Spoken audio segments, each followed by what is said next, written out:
Okay, so today I'm sharing 7 tips on how to run the perfect pop-up shop, whether it's something that I learned while I was running my pop-up shop or something that I actually implemented beforehand. If you're new to this channel, my name is Indy. I am a digital artist known as Doodles by Indy on Instagram and TikTok. So tip number 1, let's start off with the basic necessities of what you should be bringing to a pop-up shop. First things first, the table itself to put all your products on.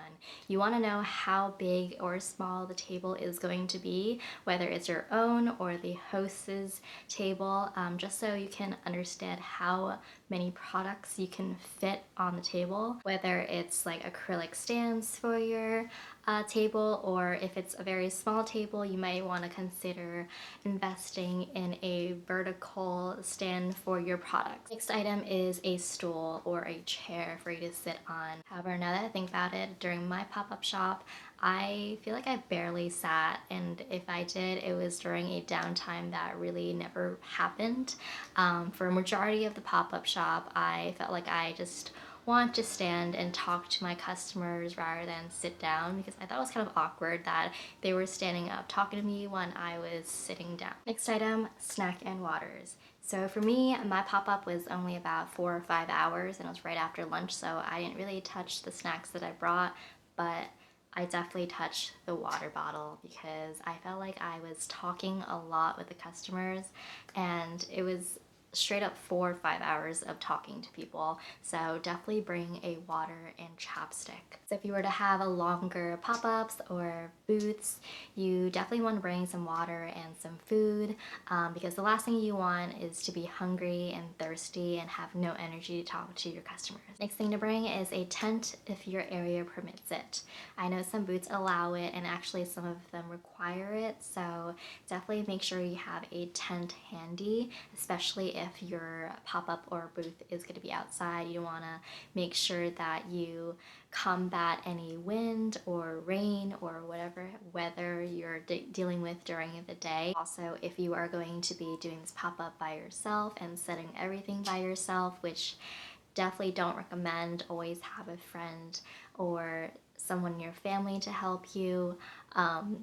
But if you are doing it on your own, make sure to practice how to set up the tent on your own, just so that you don't struggle the day of. Of course, sometimes the host or the retailer would provide all of this stuff for you, and luckily my pop-up shop actually did end up providing every single one of these things for me.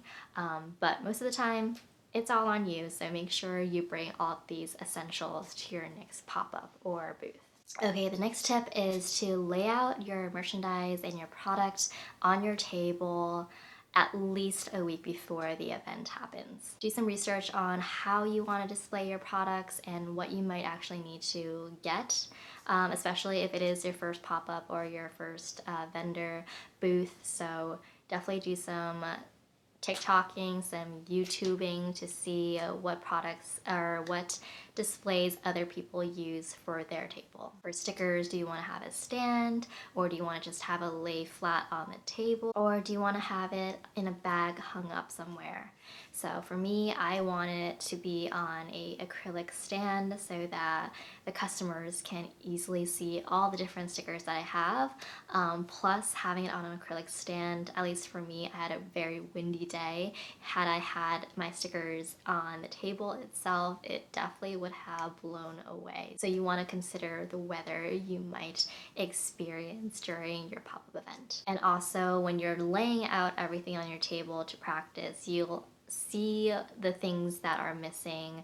Maybe your table is too big and you need to fill in gaps of certain areas on the table, whether it's more product or some decorations or whatever you want on your table. Next tip is some of the must-haves on your table. So for one, you want your product on the table. As many as you want to showcase to your customers, you should definitely bring it. And I would say the more the better, just because if you're questioning if you should bring something, you probably should, because this is a one chance for your customer to see your products.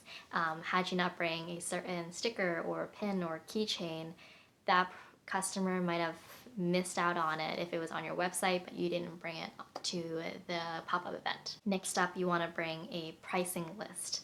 So for me, I had it on a frame and I easily showed like how much my stickers were, my pins, keychains, everything had a price so the customers can easily see how much something costs rather than having to ask every little thing.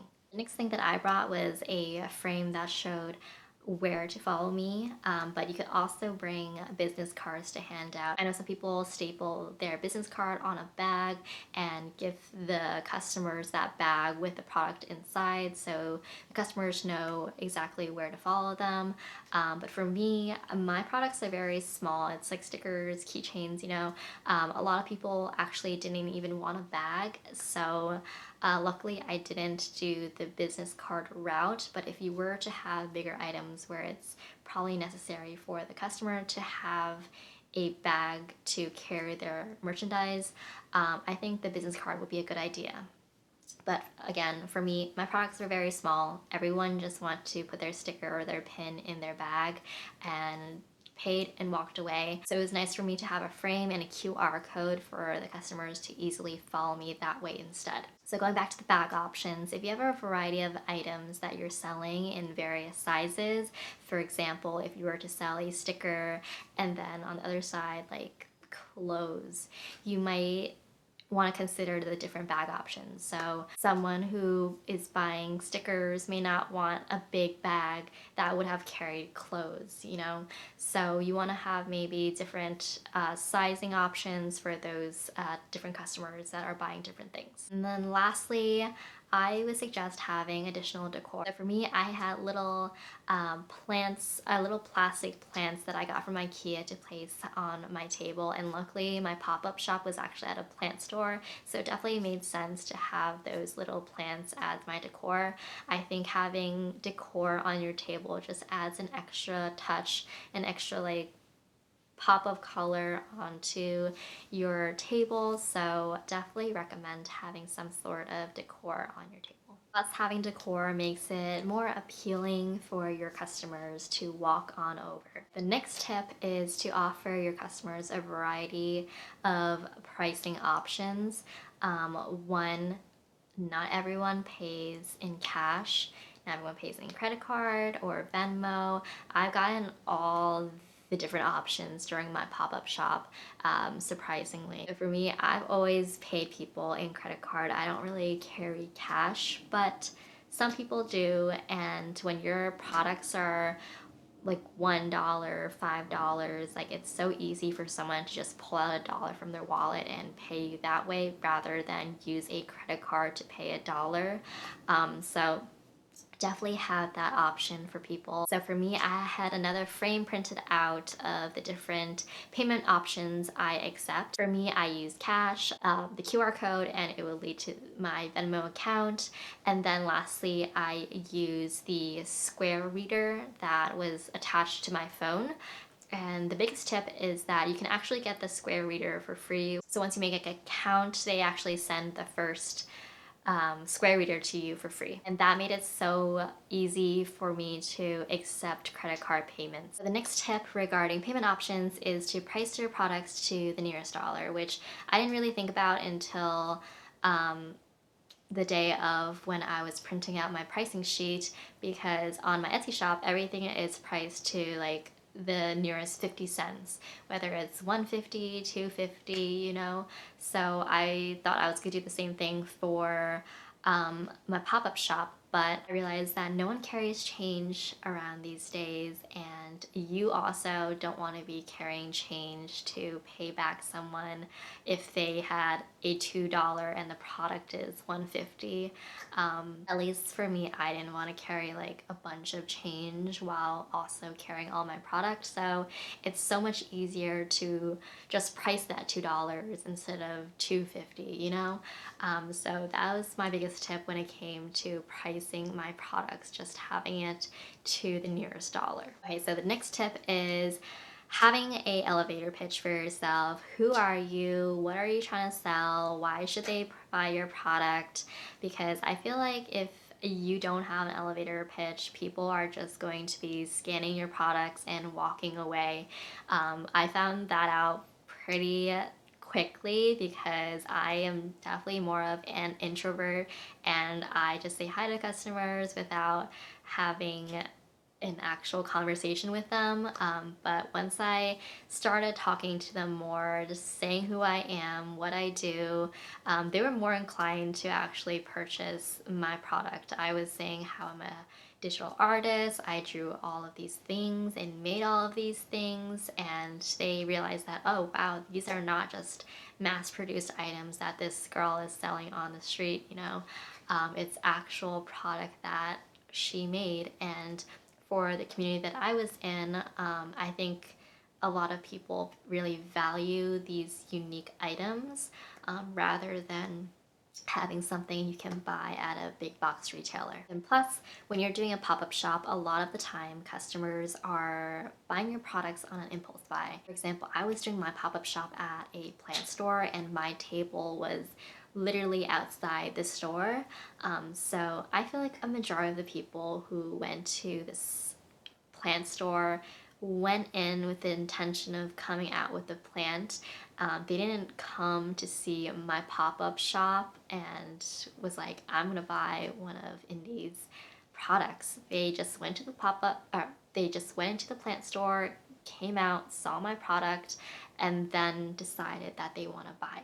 It's the same example as going to a grocery store when you're at the cash register and you're like, oh, I didn't even expect to buy a pack of gum. You know, I came to buy actual groceries for dinner. So your products, your pop-up shop is that pack of gum. They came to buy your products on an impulse. So you have to make sure that you really sell yourself and your product to these customers. Okay, so the next tip that I get a lot of questions on is how much product to bring for your pop-up. Like I said before, I think if you're gonna question it, just bring it. You're not going to regret it. If you don't sell it, that's okay. You just bring it back home. Last thing you want to do is lose out on a sale by not bringing it to your pop-up. If you don't bring it, you can always refer your customer to your Etsy page or your website to shop, but the likelihood that they will actually write your website down, go back home, and make a purchase on their phone or their desktop is very slim, rather than having your product up in front of them and them purchasing. I think a lot of the times nowadays people want that instant gratification, and if it's right there in front of them and the price is probably going to be lower than the website, they're most likely going to buy from you right then and there rather than go back home and get it. So the last tip that I have is to write down a list of all inventory that you want to bring, from all your products to your display items to your decor, so that you don't forget anything. And regarding the inventory, make sure you have that inventory at least a week or so before the actual event. I know for us artists, we will be working to the very last minute of the event, and the last thing you want to be taking care of is the inventory that you're going to be bringing. So for me, I make my own stickers, I print them out, and even with a cutting machine such as the Silhouette Cameo, it can take hours for me to just print everything out, put it in the machine, and cut it out. Like I did it, and it took me a few hours just to print out like 50 stickers.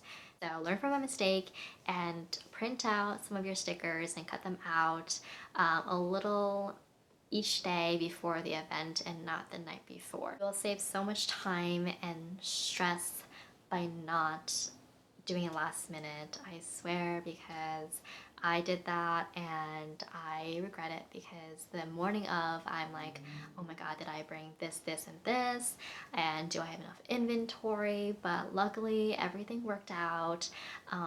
But for the future, I know that I will never do that again, and I would have all my inventory in stock the week before. So that's it for this video. I hoped you learned a lot about planning for a pop-up shop, whether it's your first time or your second time, or you just wanted to learn a little bit more about how my process went with my pop-up shop. But until next time, don't forget to like, comment, and subscribe to this video for more pop-up contents.